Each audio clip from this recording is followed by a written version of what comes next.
The twin suns of Kepler 452b beat down mercilessly on the rust-colored landscape, casting twin shadows that stretched like accusing fingers across the jagged terrain. Avenra crouched atop a ridge of oxidized stone, her chromatophoric skin adapting to the ruddy hues of the desert.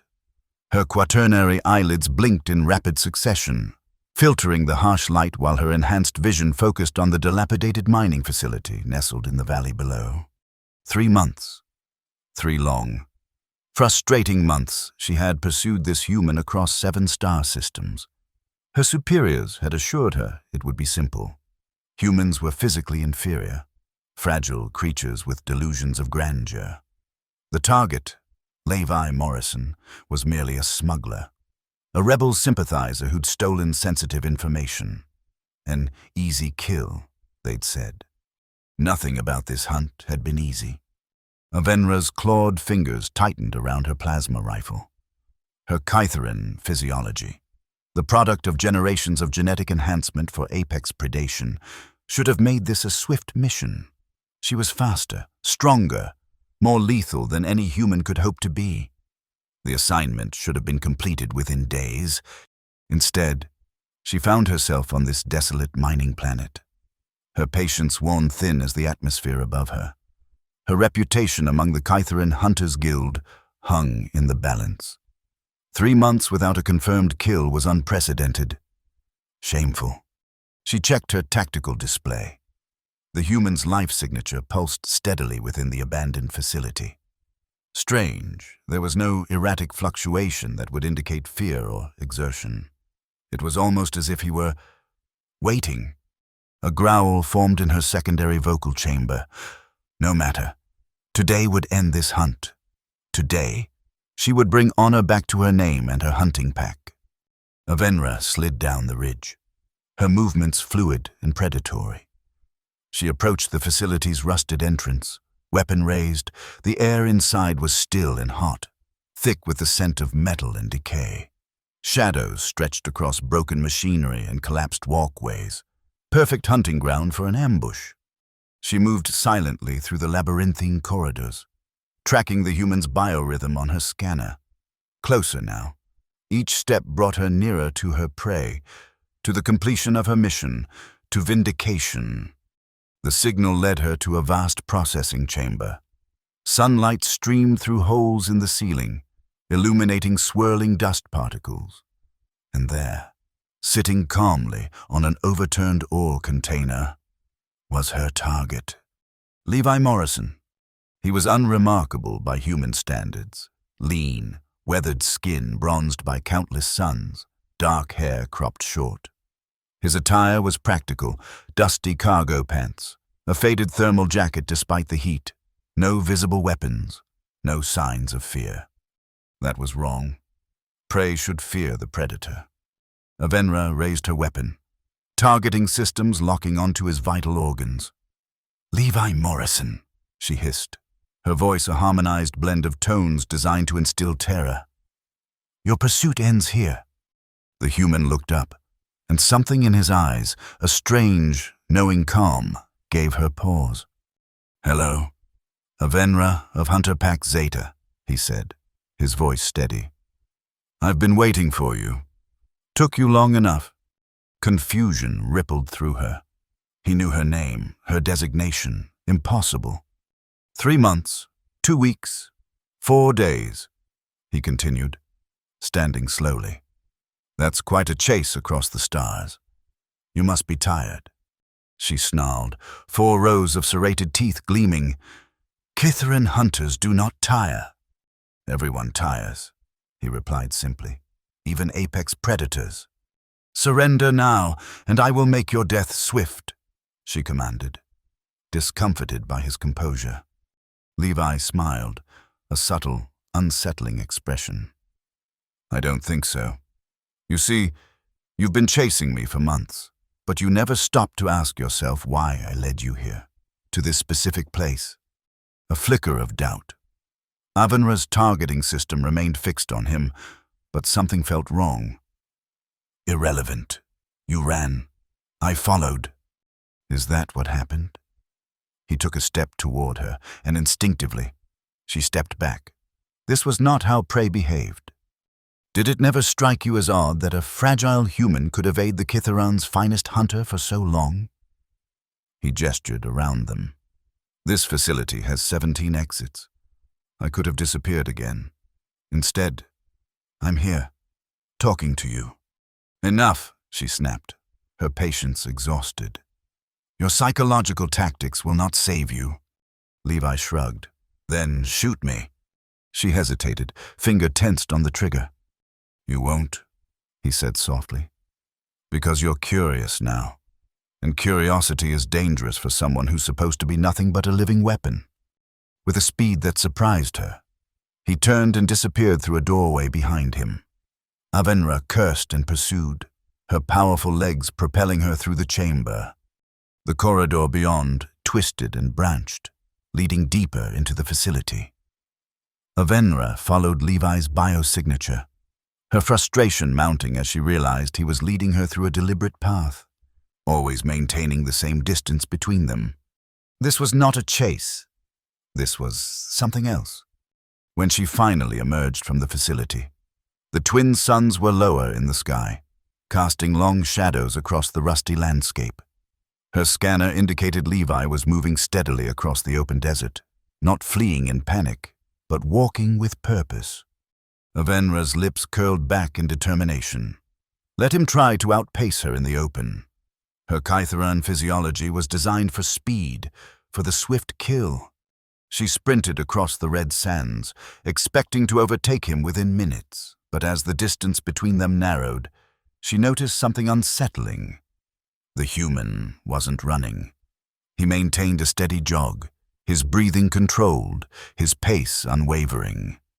By the time she closed to within 50 meters, her own breathing had grown labored in the thin atmosphere. The human glanced back, nodded as if confirming something to himself, then picked up his pace slightly. Avenra pushed herself harder, her muscles burning with unaccustomed strain. This wasn't right. She should have caught him easily. Instead, each time she began to close the gap. He increased his speed just enough to maintain the distance. The terrain grew more challenging, jagged rocks and steep inclines. Levi navigated them with practiced ease, never faltering. Avenra followed, her initial confidence giving way to confusion, then frustration. As the second sun began to set, casting the landscape in bloody crimson, she realized what was happening. The human wasn't outrunning her. He was outlasting her, using the steady, relentless endurance that his kind had evolved over millennia of persistence hunting on their home world.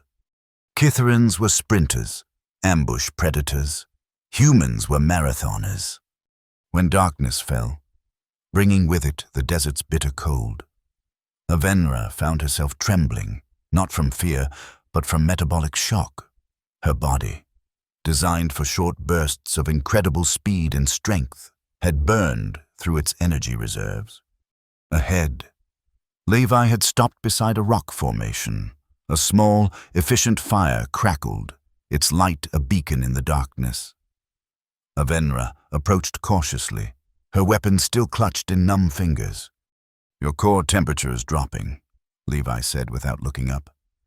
Kitharan metabolism doesn't handle prolonged exertion well, especially in cold environments.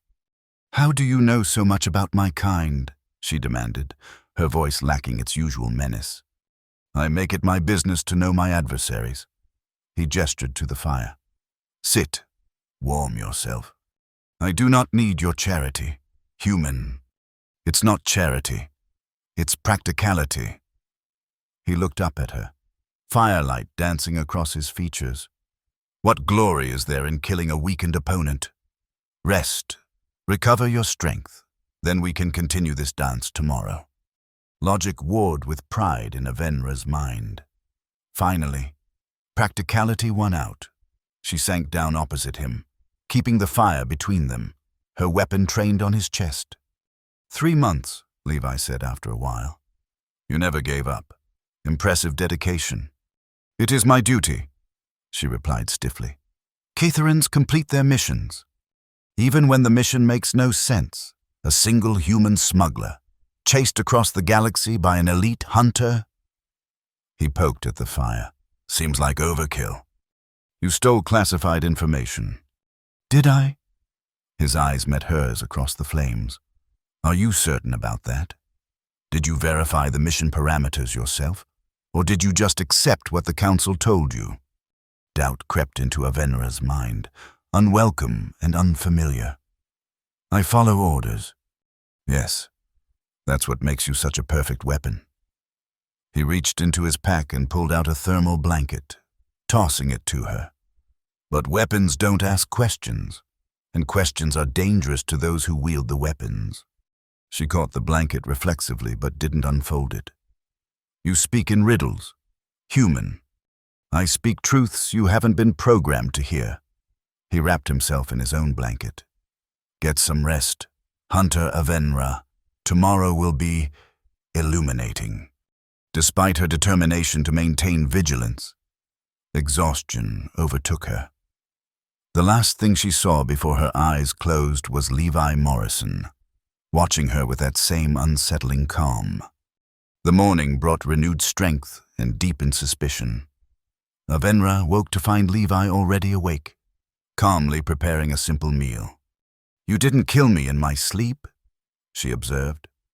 That would defeat the purpose of bringing you here, he replied, offering her a portion of reconstituted protein. She refused with a gesture.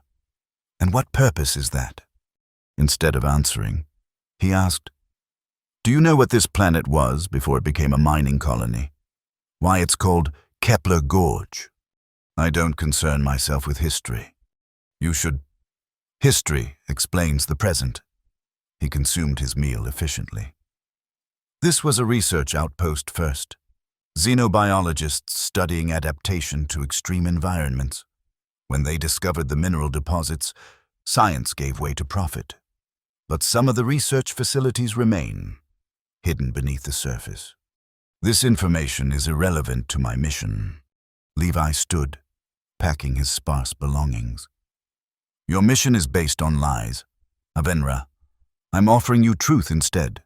Follow me if you want it, or kill me now and return to your masters with your trophy. He walked away without looking back, heading toward a narrow canyon cutting through the rocky terrain. Avenra raised her weapon, targeting systems locking onto his retreating form. One shot. That's all it would take to end this strange game. Her finger hovered over the trigger. Then, cursing her own curiosity, she lowered the weapon and followed. The canyon led them through towering walls of striated red stone, silent testament to eons of geological processes. Levi maintained a steady pace, occasionally pointing out features in the landscape, evidence of the planet's complex history. Why are you doing this? Avenra finally asked. Why not simply flee or fight? Because some battles can't be won with weapons, he replied. And some people can't be saved by running from them. I don't need saving, human. Everyone needs saving sometimes, Avenra, even perfect predators. They continued in silence until midday, when the canyon opened into a broader valley. The air shimmered with heat, distorting the landscape ahead. Sandstorm approaching, Levi announced, studying the horizon. We need shelter. How can you know that? Your senses are inferior to mine, and I detect nothing. Experience. This planet has rhythms, patterns. He pointed to a barely visible opening in the canyon wall. There, a cave system. Avenra's scanner confirmed the existence of a subterranean network. She followed Levi into the narrow entrance, ducking to accommodate her taller frame. The temperature dropped immediately as they moved deeper into the cave. Phosphorescent fungi provided dim illumination, revealing a passageway that showed signs of deliberate construction, too regular to be natural. What is this place? She asked, suspicion returning. One of the original research stations, abandoned when the miners took over. Levi activated a portable light, revealing a chamber ahead filled with dusty equipment and workstations. Mostly intact, from the looks of it. Avenra examined the technology. Outdated but recognizable. Environmental monitoring systems, biological analysis equipment, communication arrays. "The storm will last until nightfall," Levi said, checking ancient meteorological displays that still functioned. "We might as well make use of the time." He moved to a computer terminal, brushing away years of dust. To Avenra's surprise, it powered up at his touch. "Auxiliary system still operational," he murmured, fingers dancing across the interface. "Let's see what secrets you're hiding, Avenra watched warily as he worked, accessing encrypted files with suspicious ease. "You've been here before." "Once. Briefly." He didn't look up from his task. "Long enough to know I needed to come back. With you." "Why me?" Before he could answer, the communication system crackled to life. Levi quickly adjusted settings, and a voice emerged from the static, speaking in the complex harmonics of Kythrin High Command.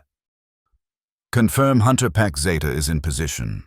When target Avenra reaches the research station, eliminate her. Make it look like the human's doing. The Council wants no loose ends." Avenra froze, her 4 hearts beating arrhythmically with shock. "Repeat instructions," another voice responded, one she recognized.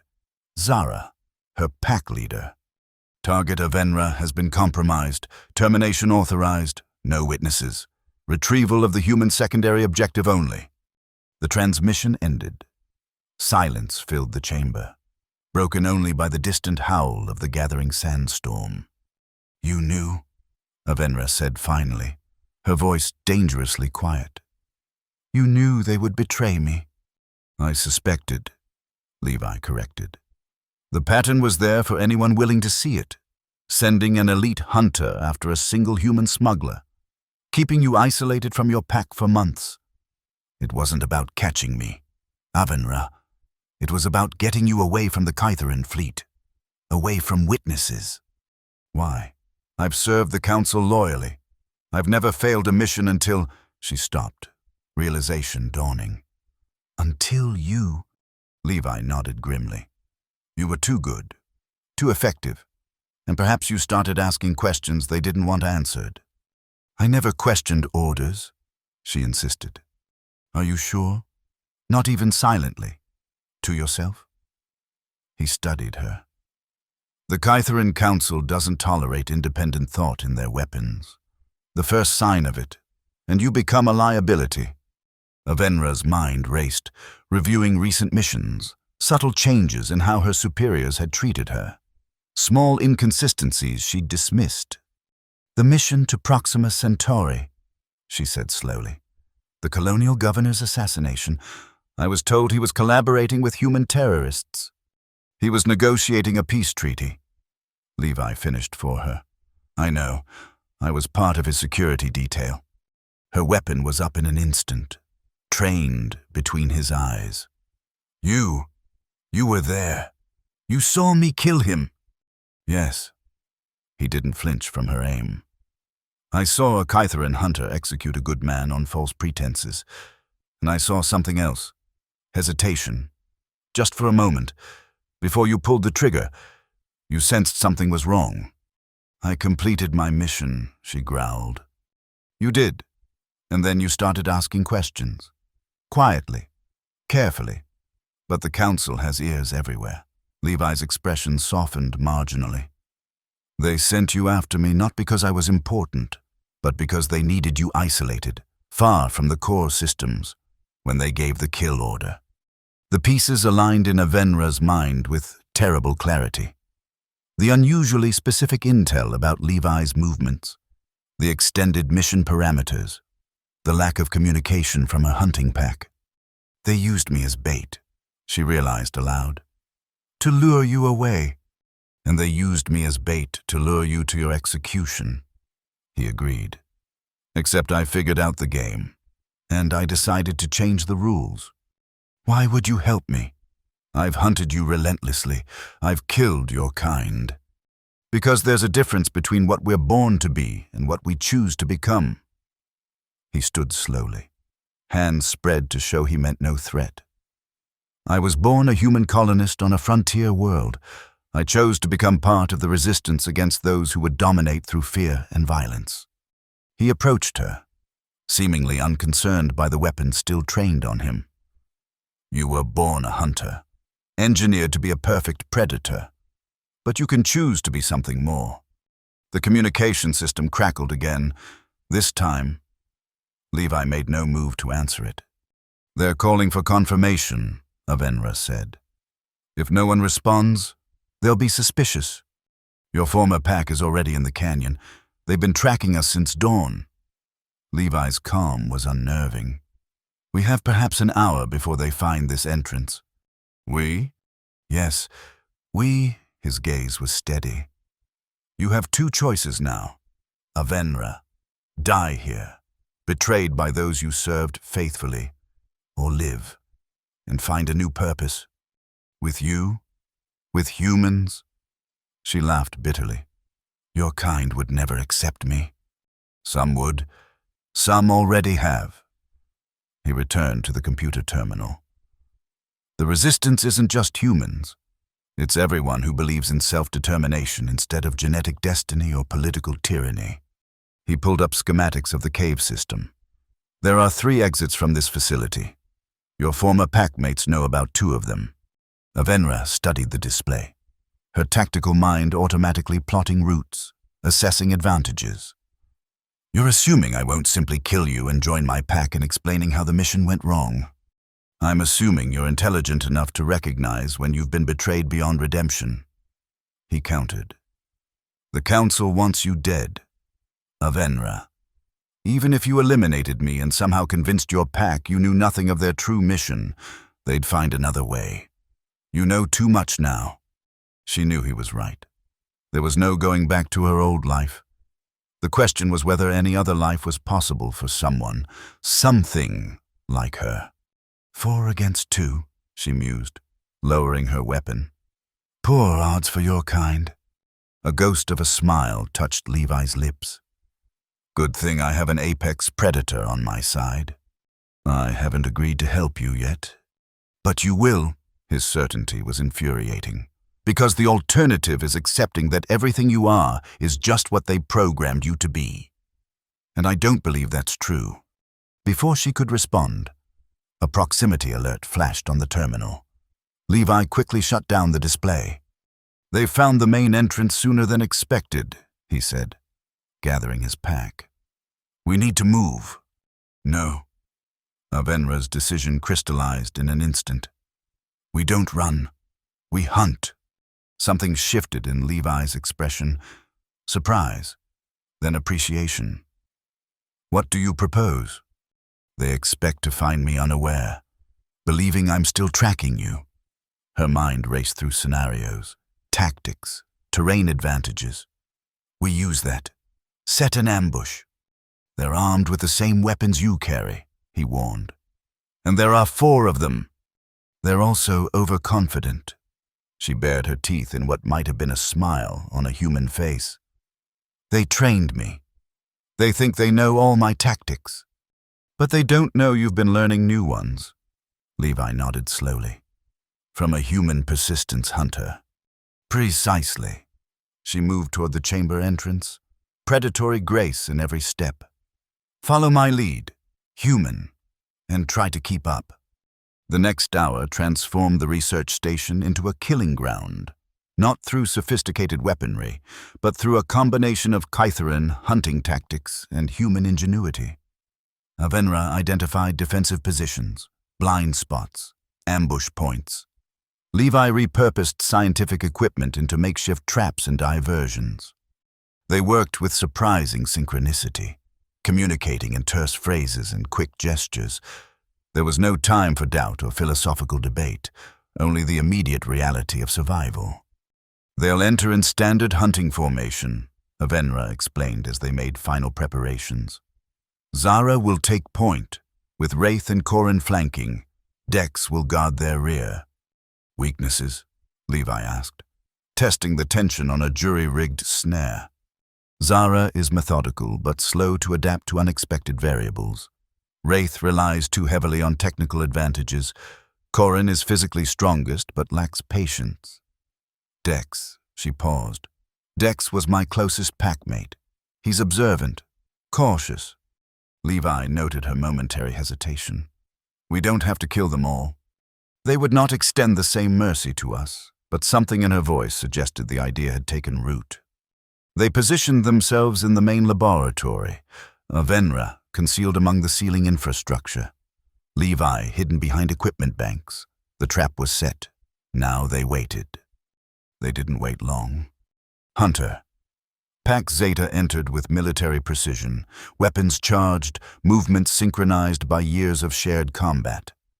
Avenra watched her former comrades advance, seeing them now through different eyes, not as packmates, but as hunters who had become her prey. Zara signaled silently, directing Wraith and Corin to sweep the chamber's perimeter, while she and Dex approached the central terminal where a data pad had been deliberately left visible. The first trap triggered as Wraith passed a motion sensor. Ancient sprinkler systems activated, dousing the area with preserved chemical samples, harmless, but disorienting to enhanced Kytheran senses. In the momentary confusion, Avenra struck. She dropped from the ceiling onto Corin, driving him to the ground with precise force. Before the others could react, Levi activated the second trap, electromagnetic pulses that disrupted their targeting systems and communication devices. The fight that followed was brutal and efficient. Avenra moved with lethal grace, her attacks calculated to incapacitate rather than kill. Levi fought with surprising skill for a human, using the environment and his opponent's momentum against them. Wraith fell first, his reliance on technology proving his undoing when Levi disabled his enhanced visual sensors. Corin recovered from Avenra's initial attack, only to be driven back into a containment field that Levi had reprogrammed to function as a temporary prison. Zara proved more challenging. The pack leader's experience and adaptability made her a formidable opponent. She engaged Avenra directly, their movements blurring with inhuman speed. "Traitor," Zara hissed, her claws slashing inches from Avenra's throat. "The Council was right about you." "The Council betrayed me," Avenra countered, ducking under the attack and striking at Zara's midsection. "Just as they'll betray you when you're no longer useful." "Lies. Human corruption has weakened your mind." Their combat carried them across the laboratory, a deadly dance of precision and power. Levi wisely kept his distance, focusing instead on containing Dex, who had taken a defensive position behind a bank of equipment. The tide turned when Zara, pressing what she perceived as an advantage, backed Avenra toward an innocuous section of flooring, one they had carefully weakened. As Zara lunged forward, the floor gave way beneath her, sending her plummeting to a lower level. Avenra could have ended it there, a killing shot while Zara struggled to regain her footing. Instead, she used Levi's remote trigger to activate the containment field on the lower level, trapping her former leader.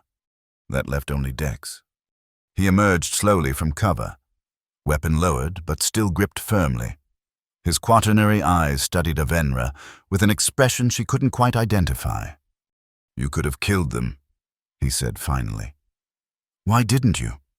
"Death is final," she replied. "Understanding may require time."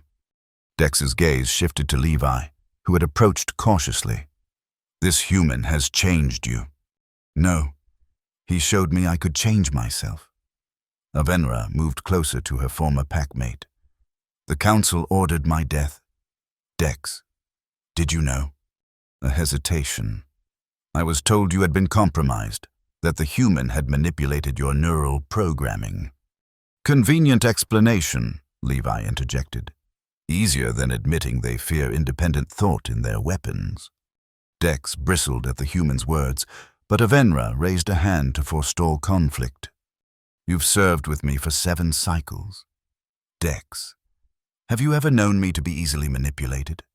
To abandon duty without cause?" She held his gaze. "Or have you also noticed inconsistencies in our missions? Targets that didn't match their descriptions? Objectives that changed without explanation. Uncertainty flickered across his features. The Council's strategies are beyond our understanding. We are meant to execute, not question. That's what they want us to believe, she pressed, that we are tools, not beings capable of choice. And what choice have you made? Avenra? His voice carried genuine curiosity beneath the challenge. To stop being a weapon for others and start being a shield for those who need protection. She gestured to their imprisoned comrades. You have the same choice. Dex looked between Avenra and Levi, then at their captured packmates. For a long moment, he was silent. Then, with deliberate slowness, he placed his weapon on the ground. I cannot join you, he said quietly. Not yet, but I will not stop you either. Dex! Zara's outraged cry echoed from the containment field. This is treason! He ignored her, focusing on Avenra. What will you do with them? The containment fields will deactivate after we're clear of the system, Levi answered. They'll be unharmed, but delayed long enough for us to disappear. The Council will send others, Dex warned. Let them, Avenra replied with newfound resolve. We'll be ready. They gathered what supplies they could carry, along with data cores from the research station that Levi insisted would prove valuable to the Resistance. Before they departed through the facility's hidden third exit, Avenra approached Dex one last time. When you're ready to see the truth, she said, pressing a small communication device into his hand. Use this. One transmission only. Untraceable. He accepted it without comment, his expression unreadable. As they navigated the narrow tunnel that would lead them away from the research station and their past lives, Levi glanced at Avenra. You trust him not to betray us? I trust him to seek truth, she replied. The rest will follow. The tunnel emerged in a narrow ravine several kilometers from the research station. By the time they reached the surface, the sandstorm had passed. Leaving the landscape transformed, dunes shifted, landmarks altered. A clean slate. Now what? Avenra asked as they surveyed the alien terrain. Now we get off this planet before the Council realizes their elimination team has failed. Levi checked his navigation device. I have a ship hidden in the mining colony on the other side of the gorge. 2 days' journey on foot. More persistence hunting? Something like that. He smiled, the expression more genuine than she'd yet seen from him. Think you can keep up this time? She matched his smile with her own alien version. Lead the way. Human. The journey across Kepler Gorge tested them both. Scorching days gave way to freezing nights. Water was scarce. Terrain treacherous. But with each obstacle overcome, their unlikely partnership strengthened. Levi taught Avenra techniques for conserving energy during long traverses, the efficiency of measured pace versus bursts of speed. She shared her knowledge of reading landscapes, identifying potential threats and resources with predatory acuity. They spoke little of the future that awaited them beyond this planet, focusing instead on immediate survival. Yet in quiet moments around evening fires, their conversation occasionally ventured into deeper waters. The Resistance, Avenra said on their second night. What exactly is it resisting? Levi considered his answer carefully. Different things for different people. For some, it's the corporate conglomerates that treat frontier worlds as resources to be exploited. For others, it's militaristic regimes like the Kitharan Council that believe might dictates right. He prodded the fire. At its core, though, it's about choice, the right of all sentient beings to determine their own path. A luxury many never experience, she observed, which makes it all the more worth fighting for. He studied her across the flames. What would you have chosen if you'd been given the chance? The question startled her. No one had ever asked what she wanted. I don't know, she admitted. I was bred for hunting, trained from emergence to track, to kill. It's all I've known. But not all you can know, he suggested gently. That's the point. She contemplated this as the twin moons rose above the desert. What did you choose? Before all this? A shadow crossed his features. I was a botanist, actually, specialized in adaptive agriculture for terraform projects. This surprised her. You fight like someone with military training. Necessity is an effective teacher. His smile held no humor. When corporate mercenaries slaughter your research team because your sustainable farming methods threaten their synthetic food monopoly, you adapt or die. So you became a smuggler. I became whatever the resistance needed me to be. He gazed up at the stars. Sometimes that's a smuggler, sometimes a spy, sometimes even bait for Kytheran hunters. And now? Now? He looked back at her. Now I think I'm a guide, helping someone find a new path. The implications of his words settled between them, neither uncomfortable nor unwelcome, simply there, like the desert itself, vast with possibility. They reached the mining colony as Kepler's second sun crested the horizon on the third day. The settlement was largely abandoned, a casualty of resource depletion and corporate indifference. Only a handful of structures showed signs of recent habitation, stubborn holdouts or squatters making use of the forgotten infrastructure. Levi led them through back alleys and maintenance tunnels, avoiding the few inhabitants they encountered. Finally, they reached a dilapidated hangar at the colony's edge. Home sweet home, he murmured, entering a complex security code on a disguised panel. The hangar doors parted to reveal a spacecraft that defied Avenra's expectations, rather than the sleek, aggressive lines of military vessels or the utilitarian bulk of cargo haulers. This ship had the organic curves and iridescent hull material characteristic of Myriadian design, a species known for their artistic sensibilities and pacifist philosophy.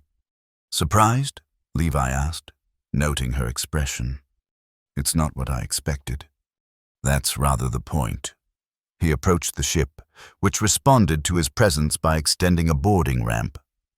The Whisper Song isn't the fastest or most heavily armed vessel in the galaxy, but she has other advantages. Myriadian bioorganic hulls absorb most scanning frequencies.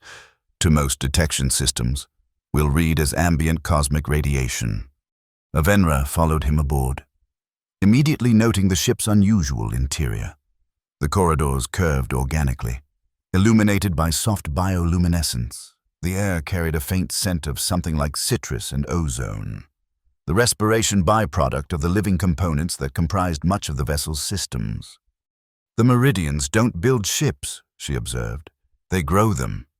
Yes, this one was a gift from a Myriadian elder I helped evacuate during the Proxima Centauri conflict. Levi moved toward what appeared to be the control center, though unlike conventional cockpits, it contained few visible instruments.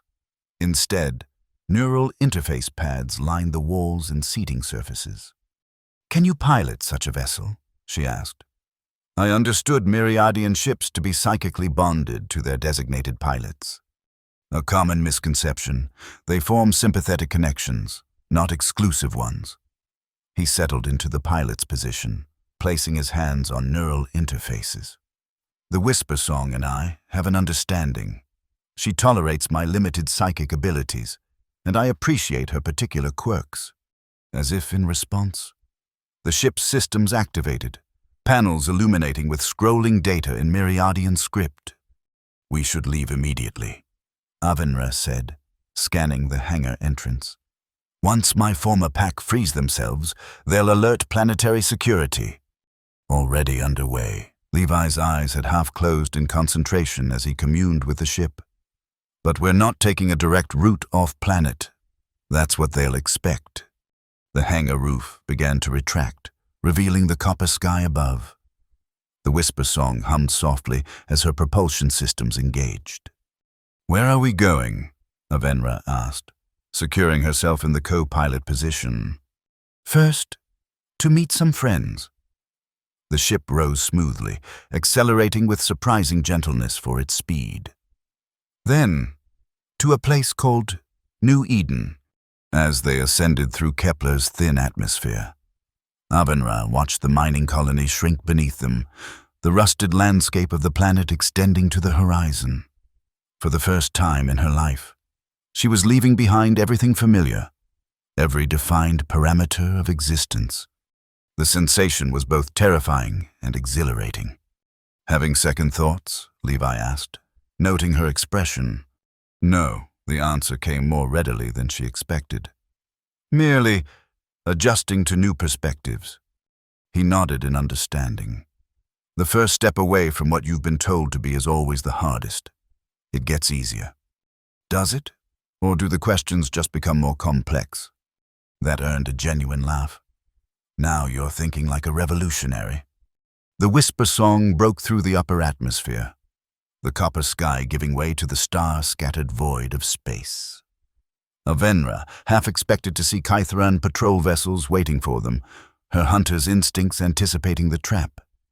But the orbital space around Kepler Gorge was empty save for automated mining platforms and a single corporate transport ship in high orbit. Levi guided their vessel away from the standard departure vectors, taking them instead into the shadow of Kepler's larger moon, once shielded from planetary sensors. He activated a communications array unlike any Avenra had seen before. Crystalline structures that seemed to sing as they transmitted. "Phoenix. Actual, this is Wayfarer," he spoke into the interface. "Package secured. Request rendezvous at secondary coordinates."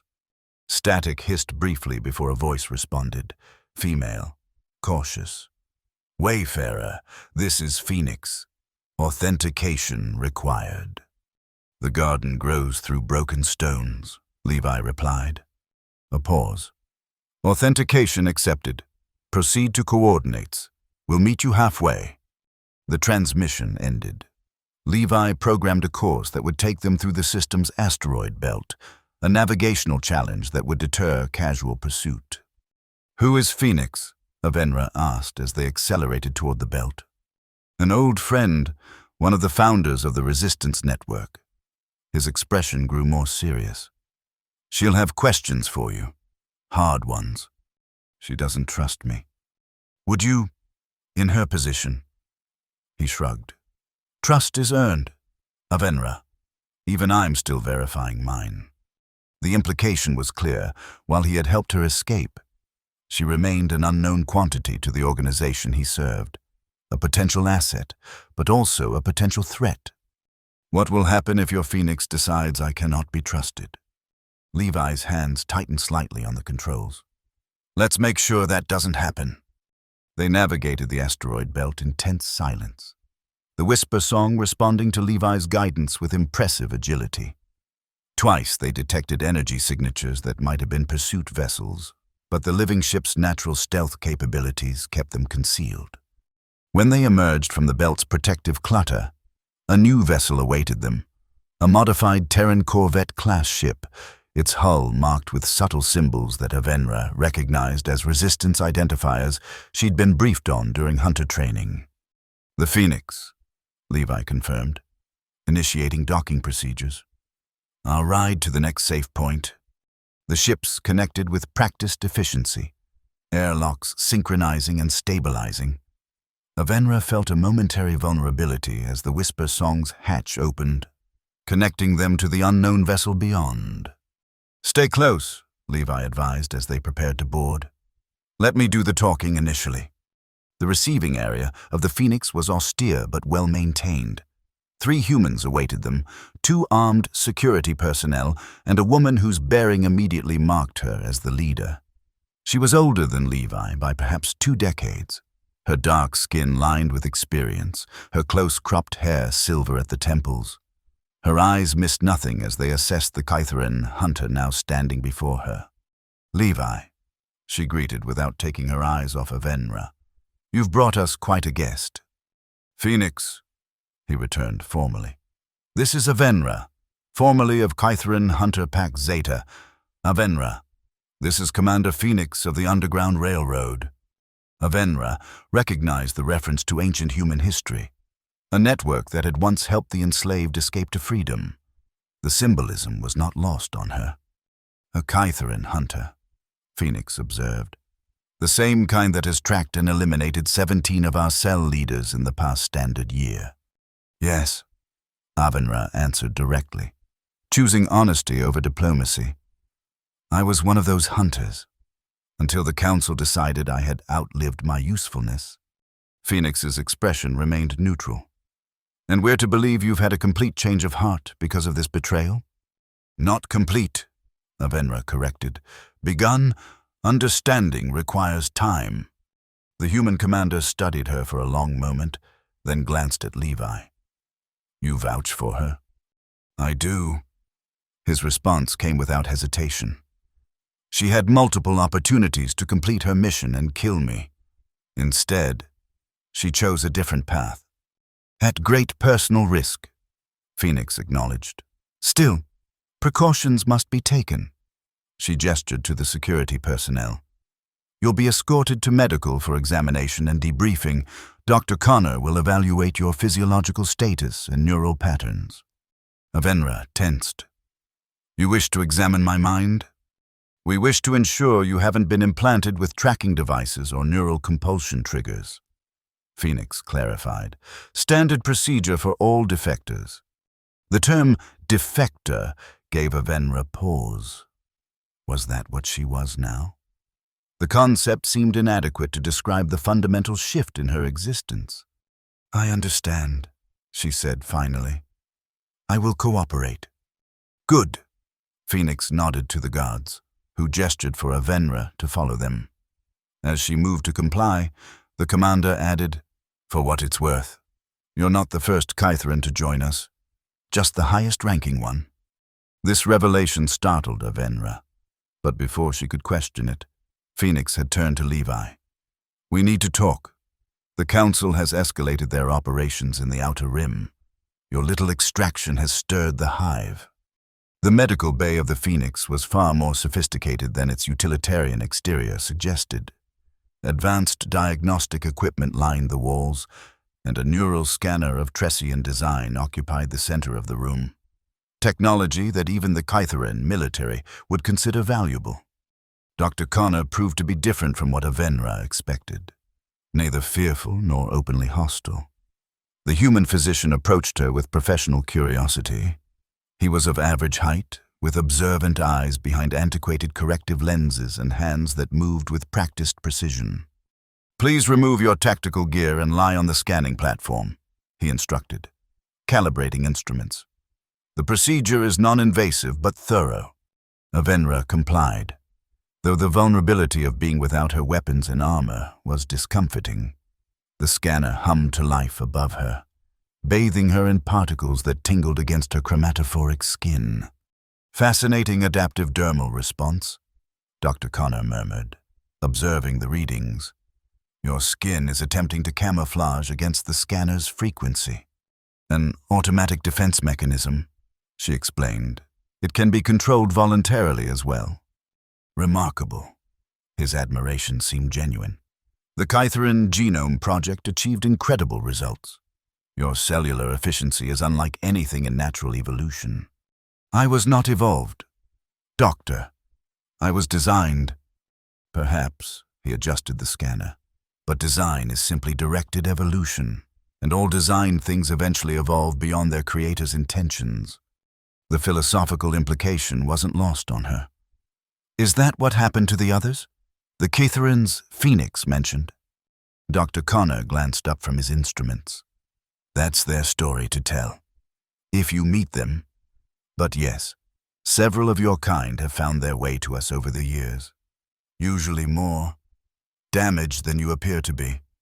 Damaged? The Kytherin Council's neural programming is not always as stable as they believe. He frowned at a particular reading. Speaking of which, I'm detecting low-level neural disruption in your secondary brainstem. Recent trauma.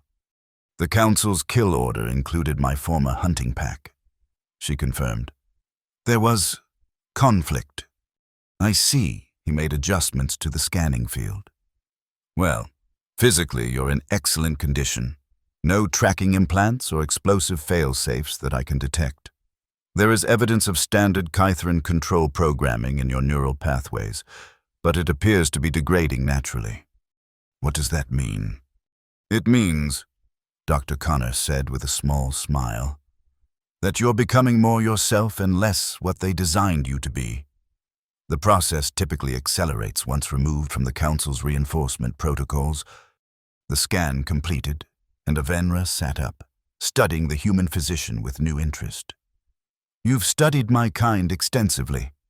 Necessity drives unusual specializations. He began analyzing the collected data.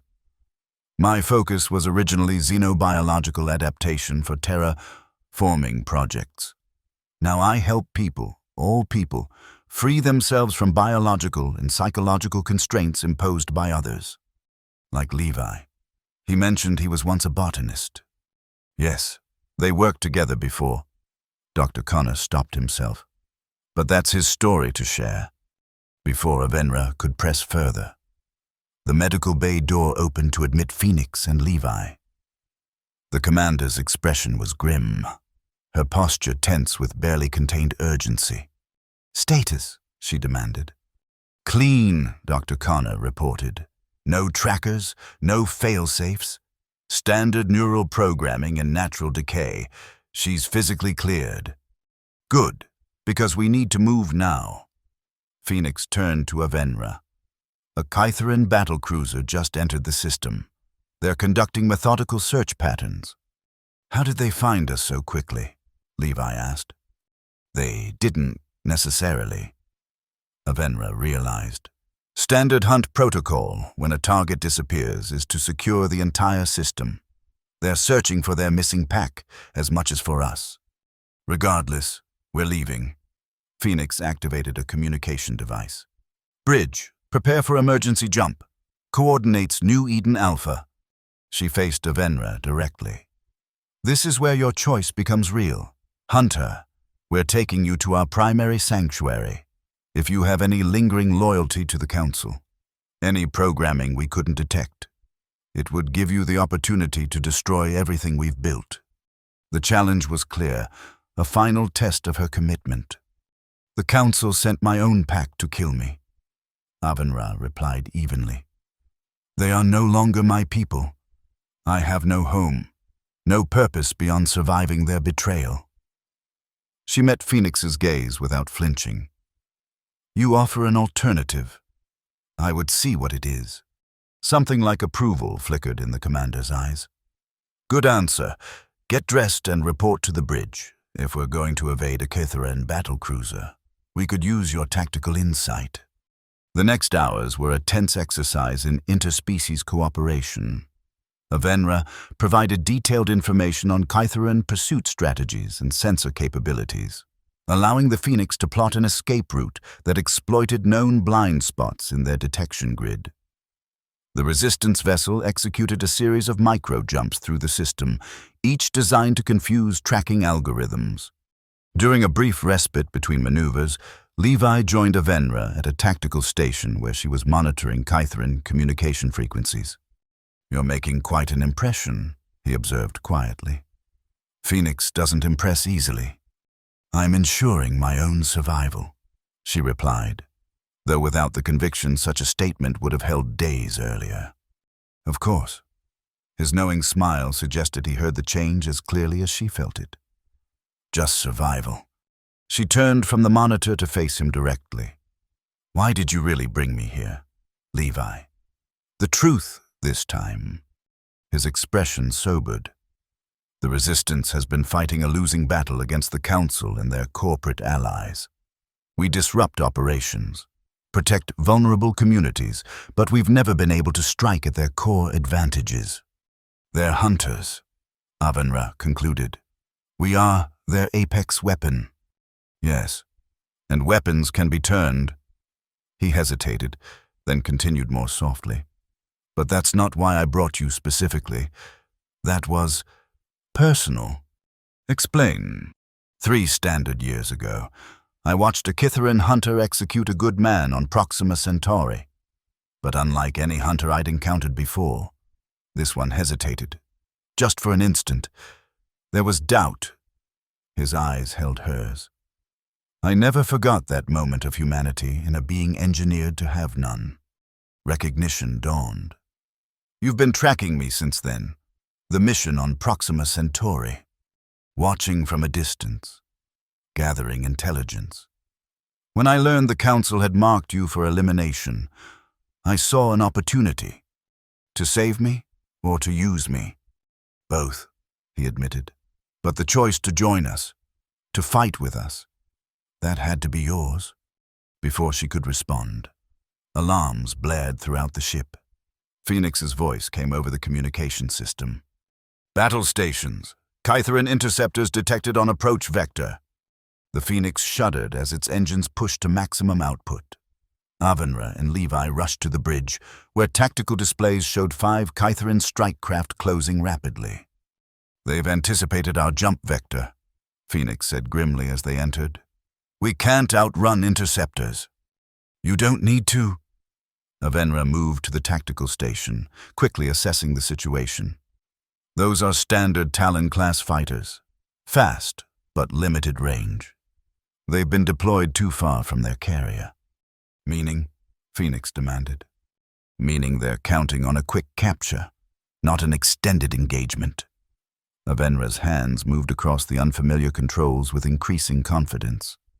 If you can sustain maximum velocity for 23 minutes, they'll be forced to break off or risk fuel depletion beyond recovery range.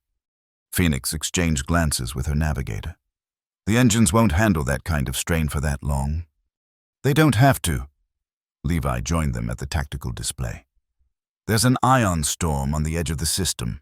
If we can reach it, the disruption will cover our jump signature and potentially fry our navigation systems. The navigator objected. Not if we modulate the shields to match the storm's frequency, Avenra countered. A technique Kytheran hunters use to track prey through such disturbances. Phoenix studied them both, then made her decision. Do it. Plot a course for the storm edge. Divert all non-essential power to engines and shields. What followed was a harrowing chase through the outer reaches of the Kepler system. The Phoenix strained under the demands placed upon it, structural integrity warnings flashing as the vessel pushed beyond design specifications. Behind them, the Kytheran interceptors closed the distance with methodical precision. 18 minutes to storm boundary, the navigator reported tensely. Interceptors will be in weapons range in 12. We need more speed, Phoenix urged her crew. The engines are already redlining, the chief engineer protested via comlink. Push them any harder and we risk a core breach. Avenra studied the tactical display, calculating trajectories and fuel consumption rates. The interceptors are burning too hot, she observed. They're sacrificing fuel efficiency for speed. Can we use that? Levi asked. Perhaps, she turned to Phoenix. If you cut engines and go dark for 30 seconds, then execute a maximum burn on a perpendicular vector, it will force them to execute a high-energy course correction. We'd be sitting ducks for half a minute, Phoenix objected. Yes, but they won't fire immediately. Kytheran tactical doctrine prioritizes capture over destruction for potential intelligence value. Avenra's certainty came from years of implementing exactly such protocols. By the time they realize you're not surrendering, their new approach angle will require excessive fuel consumption. Phoenix considered the strategy, weighing the substantial risk against their dwindling options. Finally, she nodded. Prepare for full shutdown on my mark. All hands, secure for rapid vector change. The bridge crew scrambled to implement the desperate maneuver. Avenra and Levi secured themselves at a tactical station, their shoulders pressed together by the confined space. If you're wrong about their tactical doctrine, he murmured, this will be a very short rebellion for both of us. I'm not wrong, she replied. Then, more quietly, but if I am, I'm glad my final hunt led me to you.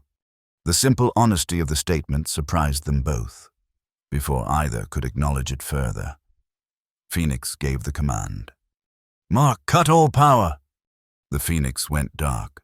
momentum carrying it forward as systems shut down in rapid sequence. The bridge plunged into eerie silence. Emergency lighting casting crimson shadows across tense faces. On the tactical display, the interceptor's approach vectors tightened as they registered the resistance vessel's apparent surrender. "Time," Phoenix whispered into the darkness. The navigator counted down. 3, 2, 1. "Now, all power to engines. Execute vector change." The Phoenix roared back to life, thrusters firing at maximum capacity as the ship lurched violently into a new course. The tactical display showed the interceptors struggling to compensate, their tight formation breaking as they executed emergency maneuvers. "It's working," the navigator reported, excitement breaking through professional detachment. "Their formation is compromised. 2 interceptors are already showing fuel warnings. Maintain course to the storm boundary," Phoenix ordered. "Don't give them time to regroup." The minutes that followed were a testament to the skill of both crews, the Phoenix's pilots pushing their vessel to its structural limits, the Kytherin interceptor pilots executing increasingly desperate maneuvers to close the widening gap. "Storm boundary in 1 minute," the navigator announced. "Interceptors falling back. They're breaking pursuit." A cheer erupted across the bridge, quickly silenced by Phoenix's raised hand. "We're not clear yet. Prepare for storm entry. Modulate shields according to our guest's specifications." Avenra provided the necessary adjustments, her knowledge of Kytherin shield technology proving invaluable as the Phoenix approached the roiling edge of the ion storm. The vessel shuddered as it penetrated the turbulent boundary, alarms blaring as systems struggled against the electromagnetic onslaught. "Shields holding at 63%, reported the engineering officer. "Jump drive still online. Plot jump to New Eden coordinates," Phoenix commanded. "Execute as soon as we reach optimal depth in the storm." The Phoenix pushed deeper into the chaos, the view screen awash with spectral energies as ionized particles cascaded across their shields. Behind them, the Kytherin interceptors had abandoned pursuit, unwilling to risk their smaller craft in the storm's destructive embrace. "Jump drives at full capacity," the navigator confirmed. "Executing in 3, 2, 1. Reality twisted around them as the jump drive activated, tearing a hole in space-time. The Phoenix lurched forward into the dimensional rift, leaving the Kepler system and Avenra's past life behind. The transition was smoother than Avenra expected, a testament to the Resistance vessel's sophisticated technology. When the view screen cleared, it revealed a star system she didn't recognize, a binary pair of yellow-white stars orbited by multiple planets, the third of which glowed a vibrant blue-green. "New Eden," Levi said softly beside her. "Home of the Resistance." Phoenix approached them, the tension of pursuit giving way to cautious satisfaction. "We've made it, thanks in part to your tactical insight," she addressed Avenra directly. "Consider that your first contribution to our cause." "What happens now?" Avenra asked. "Now you see what we're fighting for." Phoenix gestured to the view screen where the habitable planet grew larger as they approached. "And you decide if it's worth fighting for too." New Eden defied Avenra's expectations. Rather than a hidden military base or Spartan outpost, the Resistance's sanctuary was a thriving colony, a network of settlements built in harmony with the planet's lush environment. From orbit, she could discern agricultural zones, energy collection arrays, and what appeared to be extensive terraforming projects. "The Council reports describe your Resistance as terrorists and saboteurs," she observed as their shuttle descended through the atmosphere. "This looks like civilization." "What did you expect?" Phoenix asked from the pilot's seat. "Caves and bunkers." "Precisely that.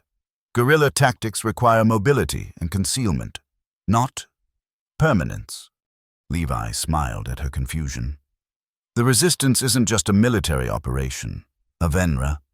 It's an alternative, a demonstration that there are other ways to organize society than corporate exploitation or military domination." The shuttle broke through cloud cover, revealing a landscape of breathtaking beauty. Forested mountains gave way to cultivated valleys, where structures of elegant design integrated with the natural topography. Solar collection arrays resembled massive flowers turning toward the binary suns, while water management systems mimicked the flowing patterns of river deltas. New Eden was a failed corporate colony, Phoenix explained as they approached the largest settlement. Abandoned when initial profit projections weren't met. We repurposed it, healed the damage they'd done to the ecosystem, and built something sustainable. They landed on a platform extending from a terraced structure built into a hillside. As the shuttle powered down, Avenra noticed details that her hunter's eye hadn't missed. Defensive positions disguised as architectural elements, sensor arrays integrated with public art, patrol patterns executed by individuals who moved with military precision despite their civilian attire. You maintain significant security, she noted. We value peace, Phoenix replied. That doesn't make us pacifists. As they disembarked, Avenra was struck by the diversity of the welcoming committee. Humans predominated, but she also recognized Tressians, Myriadian, and even a Volturi trade representative, species that rarely cooperated in the wider galaxy. More shocking was the presence of two Kitherans, not hunters, but from the agricultural caste, their chromatophoric skin patterns displaying the blue-green markers of their genetic lineage. Levi noticed her surprise. The Council doesn't only oppress other species, Avenra. They maintain rigid control over their own population as well.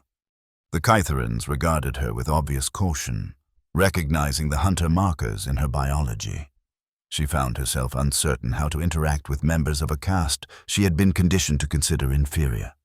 Phoenix addressed the gathered representatives briefly, explaining the circumstances of their arrival and introducing Avenra as a defector with valuable knowledge. The reception was mixed, cautious acceptance from some, open suspicion from others. You'll be assigned quarters in the integration sector, Phoenix informed her as the gathering dispersed. Levi will help you acclimate. In 3 days, we'll convene a full council to determine your long-term status. And until then, Avenra asked. Until then, observe, learn. Consider what kind of life you might want now that you're free to choose. The commander's expression softened slightly. It's not an easy transition. Many struggle with the weight of so much possibility after a lifetime of directed purpose. After Phoenix departed, Levi guided Avenra through the settlement, which she learned was called Harmony. The name seemed appropriate, despite the diverse species represented. There was a cohesiveness to the community that spoke of shared values and collective purpose. The integration sector is where newcomers stay while adjusting, Levi explained as they walked paths lined with flowering plants and functional art installations, especially those from structured backgrounds. You mean former enemies? Avenra translated. Former tools of enemies, he corrected gently. There's a difference. Her assigned quarters were simple but comfortable. A living space, sleeping area, and hygiene facilities designed to accommodate various physiological needs. Large windows overlooked a courtyard garden where residents of different species tended plants together. It's not what I expected, she admitted, watching a Tressian child helping a human elder harvest something that resembled purple beans. What did you expect? Prisoners, perhaps, or soldiers preparing for war. She turned to face him. The Council describes the resistance as a violent separatist movement bent on destroying galactic stability. The Council calls any challenge to their authority destabilizing, Levi replied. What you're seeing is what we're actually fighting for, the freedom to build communities based on cooperation instead of coercion. He moved to the dwelling's simple food preparation area, programming the synthesizer to produce something suitable for Kytheran physiology. Of course, he continued, we do fight when necessary. Everyone here has lost something to the Council or their corporate allies. Everyone has reason to resist. And what did you lose? She asked, the question emerging before she could reconsider its propriety. Levi's movement stilled momentarily. Then, with deliberate casualness, he resumed preparing their meal. "My research team on Proxima Centauri," he said quietly. 17 scientists and technicians developing sustainable agriculture for colony worlds. Killed because our methods threatened corporate food monopolies. The governor's assassination, Avenra realized. The mission where we first encountered each other. Yes, he had been supporting our work, protecting us from corporate interference. Levi placed a nutrient-dense protein compound before her, the Kytheran equivalent of comfort food. The council deemed him a threat to stability. You were their solution. The weight of her past actions settled over Avenra with new heaviness. I cannot undo what I've done. No one can undo their past, he agreed. But you can choose your future actions. That's what New Eden offers, the chance to build instead of destroy. The days that followed were a revelation. Avenra explored harmony with increasing freedom as the residents gradually accepted her presence. She observed the community's operations, its governance by elected representatives, its educational systems that emphasized both practical skills and ethical development, its economic model based on contribution and need, rather than accumulation and scarcity. Most surprising were her interactions with the two Kytheran agricultural specialists, Marine and Tal. Initially wary of the hunter in their midst, they eventually shared their stories of escape from the rigid caste system that had deemed them expendable in failed colony experiments. The council bioengineered us for specific environments, Marine explained as she guided Avenra through hydroponic gardens that supplied much of Harmony's food. When those environments proved less profitable than projected, we became obsolete. How did you escape? Avenra asked. Resistance operatives infiltrated the evacuation crews, Tal replied, his chromatophores shifting to patterns that conveyed pride, an emotional display forbidden to lower castes on Kytheran worlds. They offered us a choice, recycling as mandated by the council, or a new life here. Here, we've adapted our specialized biology to benefit the community, Marine added, gesturing to the thriving plants around them. Our photosynthetic capabilities allow us to accelerate growth cycles, while our sensitivity to soil chemistry helps maintain optimal conditions. You were engineered as tools, Avenra observed. Yet you found purpose as people, as did you, Tal said simply. The insight stayed with Avenra as she continued exploring the settlement. Everywhere she looked, she saw beings who had been defined by systems of power finding new definitions for themselves, former corporate slaves building cooperative businesses, displaced colonists creating sustainable communities, even retired military personnel from various species training defense forces based on protection rather than aggression. On the third day, Levi took her to the hillsides above Harmony, where terraced gardens provided breathtaking views of the settlement and the surrounding wilderness. The council meets tomorrow to discuss your status, he said as they walked paths lined with flowering plants from dozens of worlds. How are you feeling about that? Uncertain, she admitted. I have skills that could benefit your resistance, but they are hunter's skills, predator's skills. Protection requires predator's awareness, he countered. Defense needs tactical understanding. Your abilities aren't inherently destructive, only their application determined that. They reached a secluded overlook where stone benches faced the setting of the twin suns. As they sat together, the binary stars cast their settlement in golden light, transforming the integration sector where they had first arrived into a gleaming beacon against the darkening landscape. When I first encountered you on Proxima Centauri, Levi said after a comfortable silence, I saw something in you that I didn't understand at the time, a moment of hesitation, of doubt. I remember, she replied softly. The governor looked at me before I fired, not with fear, but with pity, as if he saw something in me worth mourning. He saw a being used as a weapon against her will. He was known for his compassion.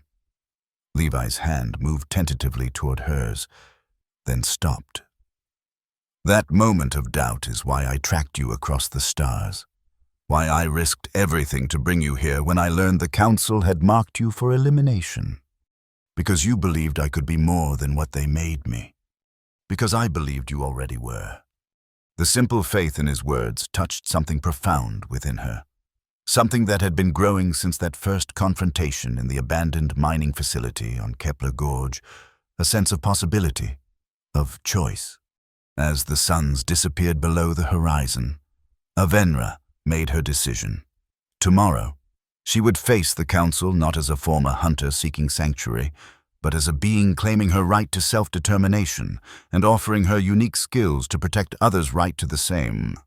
The Council chamber reflected New Eden's philosophy, circular rather than hierarchical, with representatives seated at equal positions around a living table formed from a massive tree section.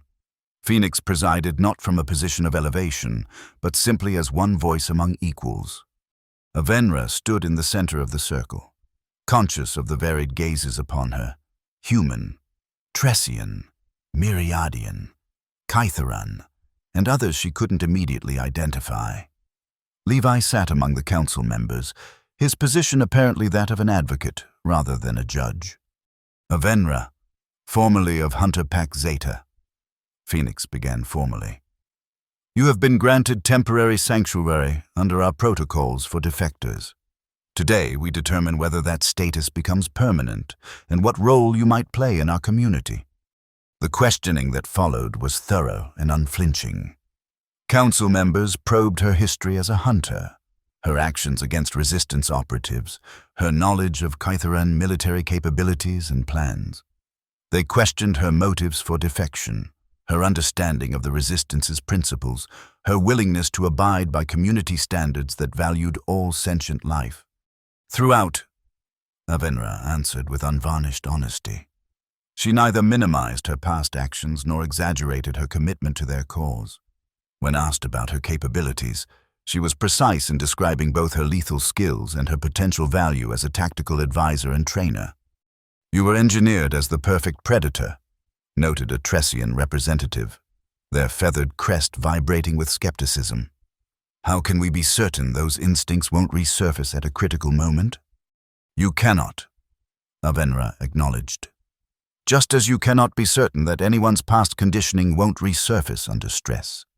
What I can offer is not certainty, but choice. My choice, made daily. To use my abilities in service of protection rather than predation.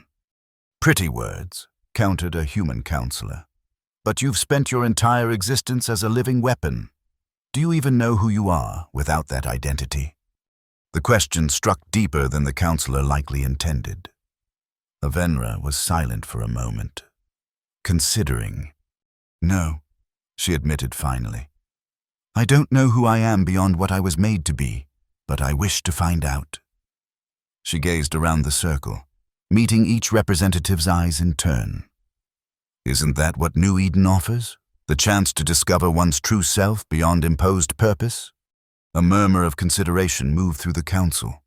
Phoenix raised a hand for silence, then addressed Avenra directly. You've been honest about your past and your potential value to our cause, but tell us this. What do you want? Not what you can offer us, but what you seek for yourself. The question was unexpected. In her entire existence, no one had asked Avenra what she wanted, only what she could do, what she had accomplished, what her next objective would be. I want, she began, then faltered. Unfamiliar with expressing personal desire, she started again, more firmly. I want to know if I can be more than a perfect hunter. If there is something within me, some core self that exists beyond my programming. I want to protect rather than destroy, to build rather than tear down. She looked at Levi, drawing strength from his steady gaze. I want the chance to choose my own path, as Levi believed I could when he risked everything to bring me here. The council deliberated in private for what felt like an eternity. When they reconvened, Phoenix delivered their verdict. Avenra, The Council acknowledges your honesty and your desire for transformation. We recognize both the risk and the potential value your presence represents. Therefore, we offer conditional acceptance into our community. The terms were reasonable. A probationary period during which she would train defense forces in countering Kytheran hunting tactics. Restricted access to sensitive information. Regular evaluations of her integration. Not freedom without responsibility, but the chance to earn trust through action rather than words.